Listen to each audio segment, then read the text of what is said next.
Hello everyone, welcome to the second session of Deductive Verification where we are covering part 2 about proof tabulux. If you have not gone through the previous lectures related to Hoare triple, Hoare calculus and you have not understood the introduction, I would like you to go back and check those videos. For your reference, I have already made a playlist where you can find these videos. Now we will be talking about proof tabulux. Talking about proof tabulux, we will need to rewind back and think of Hoare triple and Hoare calculus. So by now you already know Hoare triple. It is a triplet of precondition, program and the postcondition. And Hoare calculus was introduced because we were focusing on mechanized proofs. We did not do a lot of questions in the last session, but now to do some questions and to prove it in a mechanized way and understanding the difference between the three forms of performing deductive verification, we need to understand proof tabulux. It holds a very important section of the entire deductive verification. So if I start, I would like to highlight about, first of all, the partial while. Partial while is the most important part of our deductive verification because if you remember, partial while was the thing that was the most difficult because it uses composition, it uses if, and it uses every other rule. Every rule that we have discussed will be used in the while statements. And that is why it is the most important and complex. Another reason why it is complex is because we use invariants. We use something that is called invariants, and invariants are used for loops. Because we do not know how many loops will occur in the while statement, that is why we are using invariants, which will be a common factor in each iteration irrespective of number of iterations we are targeting. Now, partial while rule is the hardest to apply. This is the reason that I told you. Now, this is the grammar for partial while. Here if you see phi and b, this is when the condition becomes true. Psi and b, here the condition becomes true. Then the command will run and the post condition will be obtained. Then is post condition while BC and psi and not B. So once the post condition is taken into account, it becomes a precondition for the while statement, and the while statement exits out of the loop only when the guard, which is B is the guard, and guard I've already told you, in a program guard is the condition which becomes true can lead to another iteration. So if that condition becomes false, then we get out of while loop. This is what it is showing. Now, moving forward, what we understand is there are 2 points that we need to keep in mind when we are dealing with partial while or even total while. We'll discuss total while in detail. It is a little different than partial while. So first thing is requires finding hypothetical inductive invariant, right? The loop invariant we tried finding the last time. It was not satisfying the program, right? So we need to find a hypothetical inductive loop invariant which satisfies the program, and we'll learn here how by doing some questions. Then once we have found the invariant, we need to prove that this invariant can hold true for the program before the loop, after the loop, in between the loop, and before the loop, before each iteration and after each iteration as well. So neta or an loop invariant is a very important term that we need to focus on. Then we come on to neta. Here we see relates to the variables in the loop. What is neta? Neta will always be a formula which relates to the variables of the loop. And you will understand this because we've already discussed the values that we put in the precondition, the postcondition. Invariants are also a part where we will be using variables. We will mix match the variables in a way so that we can get an invariant which holds true at 4 positions, right? We have already discussed about that. Now suppose you're given a program. This is the program and this is the post condition side. We have to find the precondition. To find the precondition, what we do is we see that here are two commands, right? These two commands are written as this. Now here we do know about the invariant if the invariant is given. So if you know the invariant already, if you see here we already have an invariant. The invariant is given. We pass the invariant into the loop body and we get the precondition of this command. So if you see 2z equals to a minus 1a, where did it come from? It is already given in the question. So 2z is equals to a plus 1 and minus 1. Plus 1 minus 1 gets cancelled and it becomes again the invariant. So it holds true in each iteration, before the loop, after the loop. We have to keep in mind that. Now 2z is equals to a plus 1. This is the invariant which becomes the precondition of this statement. Then we go on. Because this is composition, both of them will be same. Hence we take this precondition and make the post condition of the other command. Z equals to z plus a is then passed through the invariant and we receive a precondition like 2z plus a equals to a plus 1a. This is the composition rule, correct? Now, from this we can imply what? We can imply that 2za equals to a plus 1 is when passed through this body gives you this value, and here we will go on until we find the precondition, right? So this is how we are going. We are going backwards and we are going step by step in order to prove that. Now, if you remember, there are mid conditions. These are the mid conditions. So we have to go from post to mid to pre. Okay. Coming on to proof tabulux. It is an alternative way of presenting proof. It is a mechanized way of presenting proof. So the proof rule, if applied, yields a proof tree, which quickly becomes so wide that it is not easy to read or write. This proof tree can become really wide depending on the program fragment that you are taking. So you do not take an entire software, but you take a fragment of the software. And if you have something as post condition, you use the command and go a condition back. Then you use a command, you go a condition back, and these conditions are called as mid conditions. Okay. These mid conditions are mix of, interleaving of the code and the formula. What is the formula? Invariant is the formula. The code is the body of the loop. Coming on to backwards proof. Now what we are doing is, since the start I am saying you will have to take it backwards. You will have to take it backwards. And if I'm saying that, we need to focus on why are we going backwards? Why can't we go from precondition to post condition? Actually, we can go in either ways. So you can go from precondition to post condition, or you can go from post condition to precondition depending on your requirement. Since rule assignment is read backwards, if you remember what we write, how do we write this rule? It is first you are substituting. After that, when x is equals to e, you get your post condition, right? So this is read backwards. That is why, and it is also an axiom where there is no precondition. So what we do is we read the proofs backwards because we will need to use this rule called assignment. Assignment rule will be used in the proof tabulux, and that is why we are reading it backwards. Generally, there are several preconditions that already exists. I have already told you about it, that there can be more than one preconditions. These preconditions can exist there can be number of preconditions that already are there.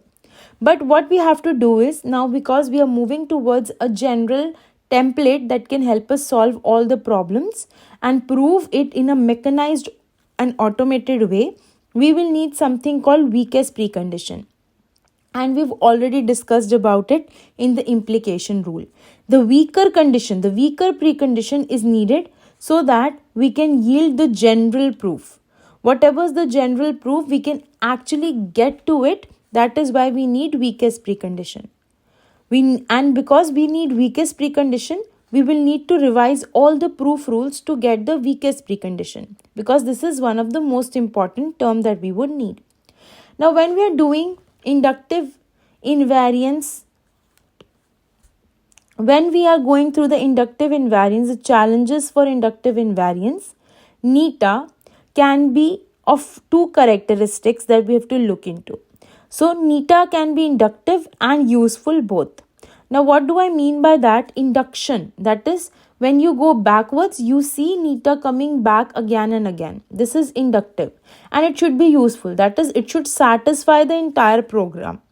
Now, when we write the grammar of partial while, this is partial while, we can replace this initially it was psi, now we are replacing it with neta. So we replace psi with neta and b, which is if it becomes true, the condition becomes true and the command will be executed. We will reach the post condition. Now the neta, the invariant is provided into, so it's like if the invariant is given to the condition, and it will only stop when neta and not b is true. That is, when the loop becomes false, it will only stop then. It is provably correct only if rule implied applied and it holds. So rule implied is of real importance. When we do the questions, you will understand it better. Now, what we were supposed to do, we were supposed to go to the weaker precondition. Now, stronger precondition we've already understood, but the weaker precondition is about neta and not b implies psi. Okay, so here this is the weaker precondition. Now here's a question. Let's do the question. Okay, so as we start, we see that this is the program. It's a factorial program, and we are given already that the post condition is this, the guard is this, and the commands are these. We have to find invariant. Let's find the invariant for this. Now, again, I'm using the same method. How many variables do we have? We have y, we have z, and we also have x. Okay. In the first iteration, when nothing was happening, it was 0, y was 1, z was 0, and x was nothing. They have not given anything. So what we do is, we assume x to be, let's say 4. We say 4. Okay. Now it says z is not equal to x. This is 0 is not equal to 4. So z gets incremented in the first iteration as the first command, and second, that z into y is equals to y. So y is also multiplied by z, but x remains the same. Now it goes back and checks. Now z is 1 and x is 4, which is still not false.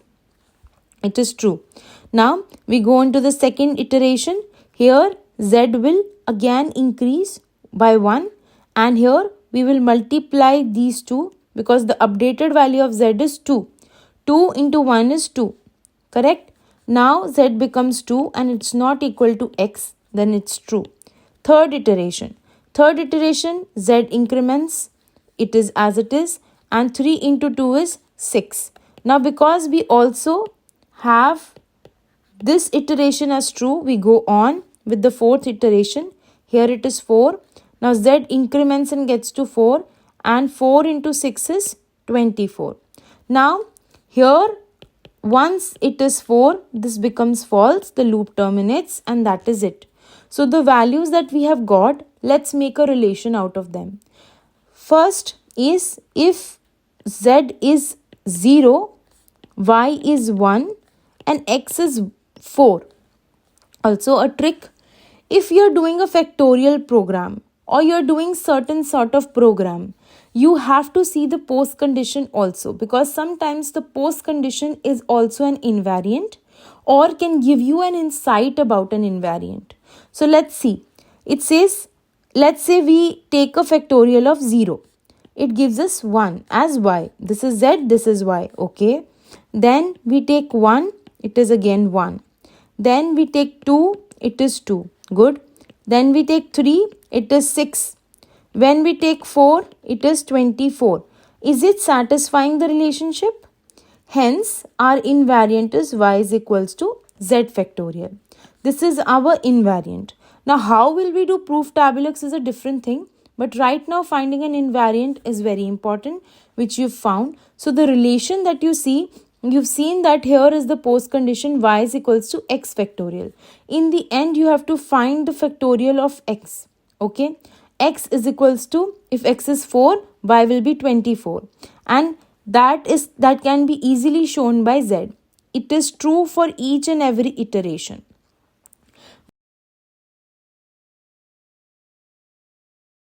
Total while needs to be taken care of because now we are also talking about partial while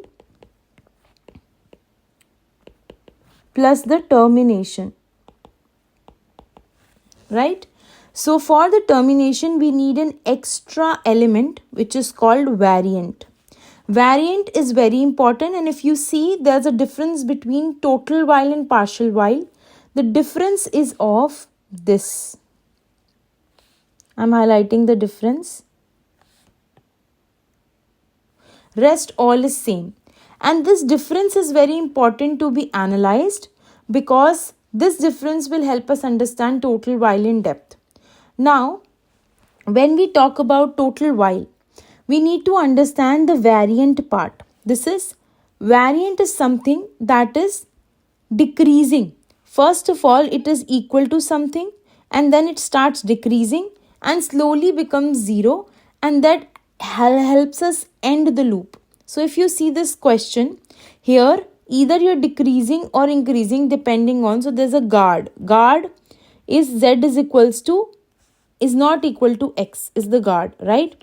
This guard helps us follow the loop, the iterations, the number of iterations that we are planning to go through.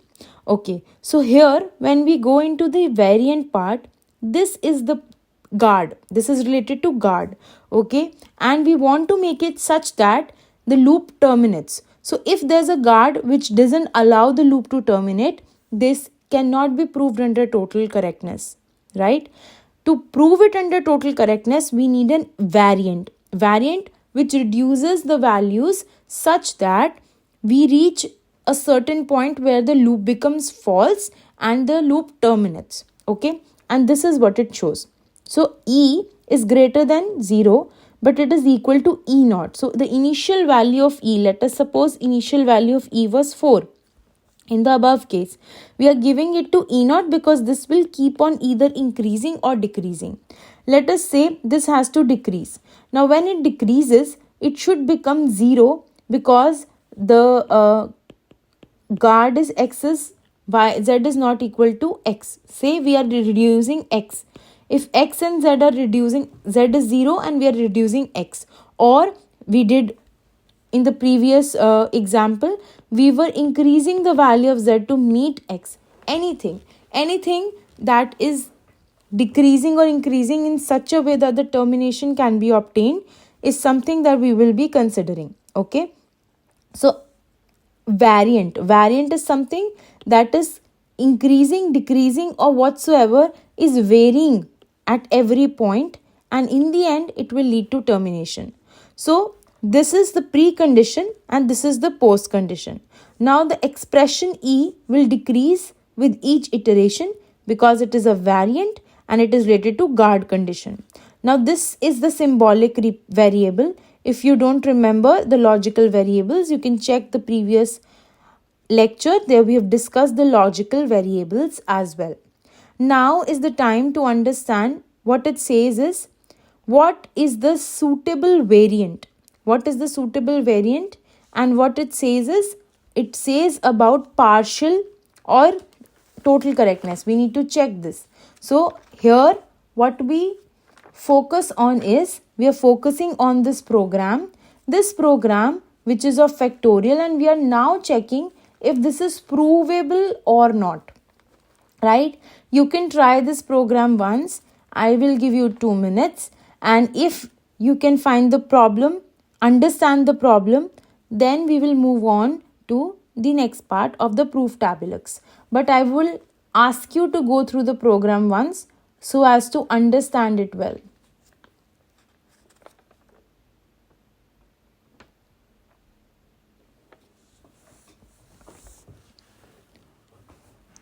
Now, if you have gone through the program, is it the factorial program?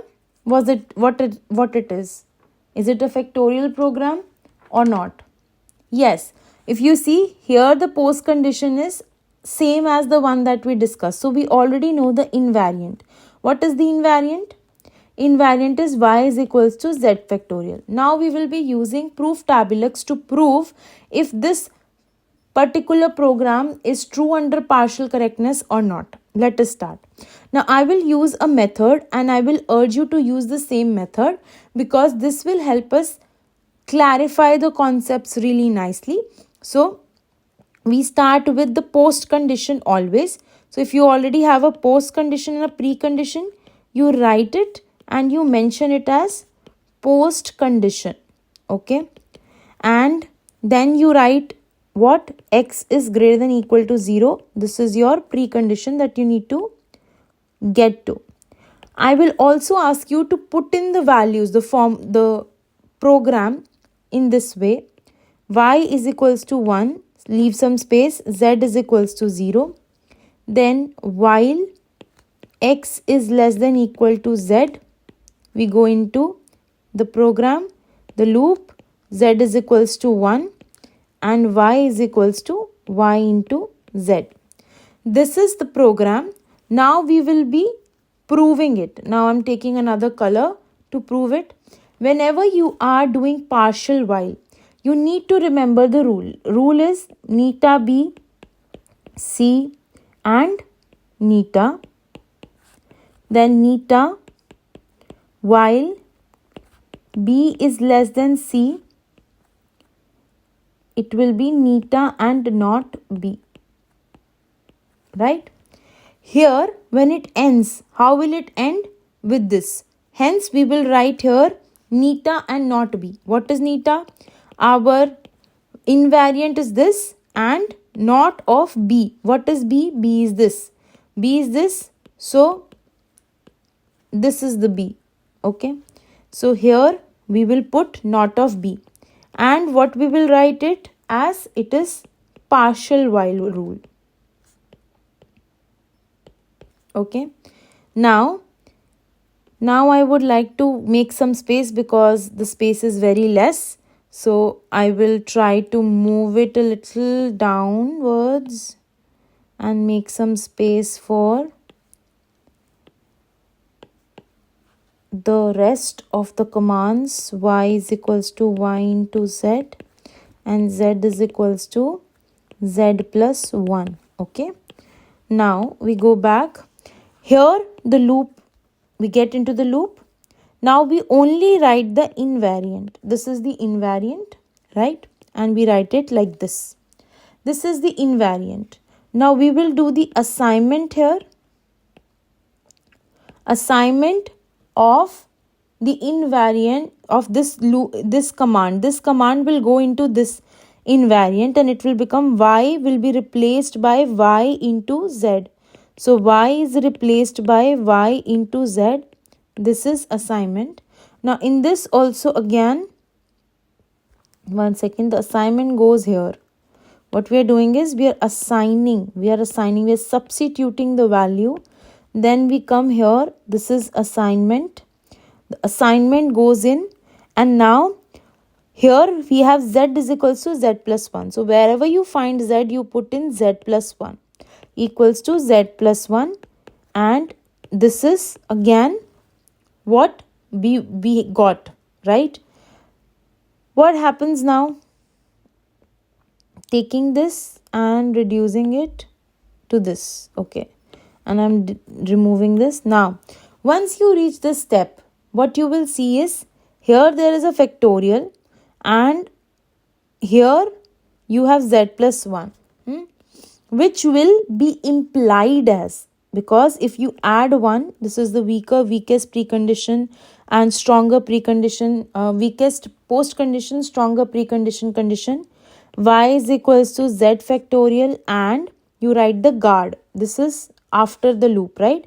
So after the loop you write the guard, x is not equal to z, and here what you have written is, you've written the invariant which is called hyper invariant and the guard. You've written two things. Now you reach the loop, you've reached the loop. Now again you write the invariant here, and you put in here, you will be doing the assignment again. Assignment will be done and z will become what? 0 factorial. And you know 0 factorial is always equal to 1, right? It is equal to 1, and if it is equal to 1, what we do? It is true. If it is true, it is true for all the preconditions that you put in. And if you say x is greater than equal to 0, this is also true. Correct? This is how you do proof tabulux. But there are some concepts or some problems for which the termination is not possible. So there is no terminant variant for this, and these are the problems that could not be proved by the researchers. They're working on it. So this is something that I would like you to know. Next is the weakest precondition. Weakest precondition is also a part of predicate transformer. This is something that we will be doing in the next lecture. Predicate transformer gives the weakest precondition whose truth at the beginning of Ci plus 1 can guarantee the next. So if this is true here, it can guarantee you the next step. Postcondition, if we see, and the command. So how is the weakest precondition made? Always a weakest precondition, if you see, you reached here and got to the weakest precondition here when you did implied with the help of the post condition and the command. So you're constantly working on conditions and the post conditions. This is the command and the post condition. Here we say, and if you need to reach the precondition, you have to first find the weakest precondition using the command and the post condition for the correct Hoare triple. The weakest precondition is well defined, okay, and the weakest precondition is defined using the rules of Hoare calculus. Let's see the weakest precondition, or at least let's see some of the examples for each rule, right? So what we do is we substitute, and what we do is we have a post condition, we see which one is the expression, which one is the x, and we get into the substitution and we reach, because there's no precondition, it's an axiom. It's a main reason for constructing the proof backwards. We go like this, right? We see the substitution. Even if you've seen here, we have used the rule assignment. Here, this is the rule assignment. What you have done is you already have a post condition. Now in post condition, you do assignment. That is, this is x and y, and here you substitute. This is how you are moving forward with. Now, as we move, we need to also understand some of the questions specifically related to assignment rule, right? So assignment rule, here is the question. It says, is the following sequent? What it is saying? What valid sequent? We have to find the valid sequent, and we have to also see if the proof exists for this, right? So we first of all, what we'll do is we'll put in the post condition and we'll write, this is the post condition, okay. Then what we'll do is we'll put, sorry, not y, but this is the condition, then this is the condition, then this is the condition, and this is true, this is the precondition. Now because this is assignment, you will not have any other rule to apply except assignment. Now we go on from here. What we do in this is the post condition, we will do assignment. Assignment we'll do, and assignment goes to z equals to x plus y, okay. Now wherever you see z, you will replace it with this, z plus y equals to x plus y, right? Z plus y equals to x plus y. Now it says here also what you have done is assignment. You also keep writing the rules here. Now z plus y equals to x plus y. If you go up and you have to assign instead of z, wherever you see z, you have to assign x. X plus y is equals to x plus y. This is again an assignment. And you reach the precondition. This precondition is what? This precondition is true, because x plus y will always be equal to x plus y. Here put implied. This implies this will always be true. Fine. Now, imply rules allow us to directly relate two statements like we did here. We were able to relate these two statements that it is true. And psi and phi without needing intermediary steps. Now, we do not need to show how x plus y is equals to x plus y, and that is why we are saying true. We're just saying that this is true. It is not the part of the weakest precondition transformation, but it is essential, because so we will not have a weakest precondition transformation rule for implied specifically, but it will be essential for making it happen for the other rules. So used as the final condition is justified by initial assumptions or conditions, we keep adjusting the condition backwards. We are going backwards and backwards through the code to find the simplest or the weakest condition. You see, so we are going through the post condition, and we are going using a post condition and a command, and we are reaching a condition where we go back again, and slowly and steadily we reach the precondition, right? So this implied is used as the last step to check that this final condition makes sense with the original starting point. It does not transform anything on its own. Now, we will quickly do the weakest precondition for conditions. Now, conditional statements, this you already know, right? This is conditional if and else. Now, for conditions where we are reading the weakest precondition, this is the weakest precondition for if and else statement. Anything that comes will fit in this template to find the weakest precondition. Now, how?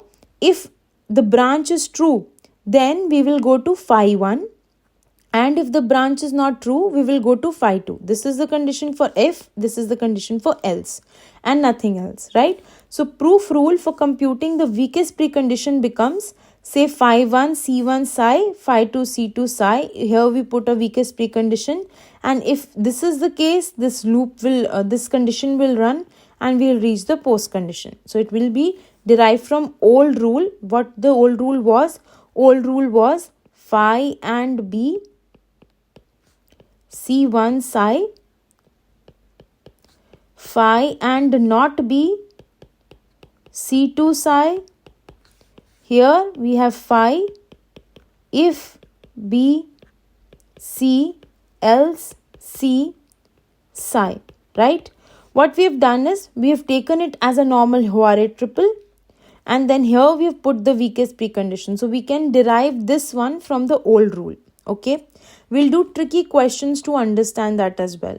Now here what we have is the proof weakest precondition for if. Now it says this is just a proof. It says let h1 equals to phi if bc, which is the branch. It's first if case is running, else this case is running, be provably correct Hoare triple. So the new rule of weakest precondition yields the triple. How? This is the weakest precondition and this is the condition that we have. So what it says is we can go towards the precondition if we use the weakest precondition, right? And for this what we have done, if this is the Hoare triple 1 and this is the Hoare triple 2, we know that for implied the stronger precondition implies the weaker precondition. So if we have a stronger one, we can get to the weaker one. Similarly, if we have the stronger one, we can have a weaker one as well. So this is the truth, and here if we obtain a phi which is a stronger one, we can actually go towards the weaker one. And here is the question that is satisfying it. So how do you solve the question how do you solve a proof Tableaux question if it comes for if statement?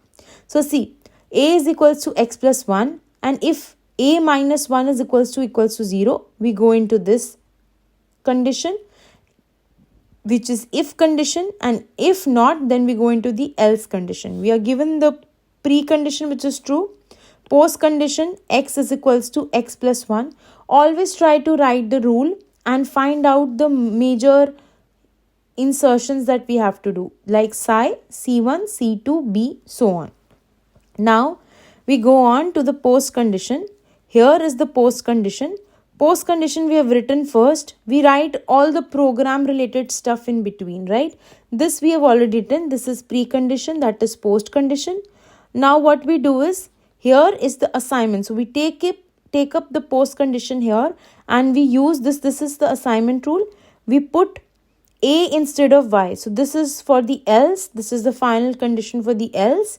And here we have assignment and we put in y is equals to 1 and we have the condition for the command that will run for if. We going back. Now here, because we want to reach the weakest precondition can only be reached via B implies, you can see here as well. So we keep looking here and we keep looking here. B implies, what is this? Phi 1. Phi 1. And not of B implies, this is, if you see, what is this? Phi 2. So we can call this phi 1, this as phi 2. And this, when we do the assignment again, this is the assignment given in the program. So if you see, here is the assignment, right?